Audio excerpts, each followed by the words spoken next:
Question: Muslims and non-Muslim alike, they live in a state of confusion. It's come to a point where people don't believe anything anymore, and I refer here to what they hear in the news. We know that, or they know that most of what they hear is most probably going to be lies, fabrications. We now hear of fake news, even though the concept is as old as the printing press, if not even older.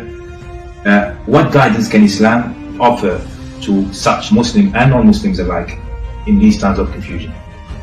My experience has been, and at the age of 76, I do have some experience, and I have traveled, I've been blessed to travel extensively.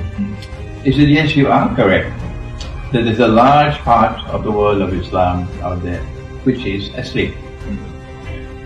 And part of it is misguided.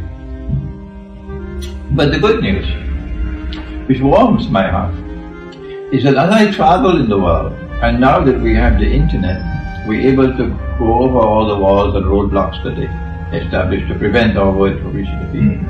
I am amazed of how our young people in particular, our young people are able to grasp the truth and recognize the reality of the world today. And in some instances, they listen to me and then they advance my thought.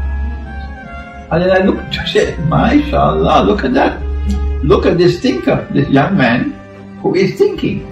And nowhere, I have found it, yes, amongst, in France, the Arabs in France who have migrated from Algeria and Morocco and Tunisia and so on, and they've been flocking to me. I have found from amongst them this cutting-edge capacity for thinking. And to my surprise, I found native Frenchmen, French people, who have become my students, and who are also capable of this same capacity to think in depth and recognize the truth. I used to see it also in Malaysia and in Indonesia, but not as sharp as in France. And now that I don't know about the United States, because I left the United States 2 weeks after 9/11, and I never set foot again over there. Yeah, but over the last 1 year, I've been visiting Britain. I came here 1 year ago to see my grandson, because I was 75 years of age, and my grandson was going to be 4.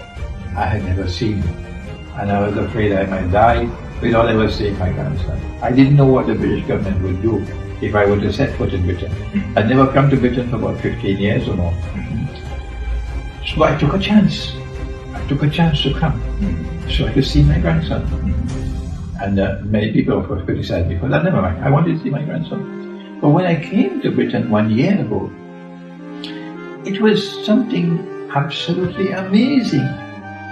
I never even dreamed that it was possible.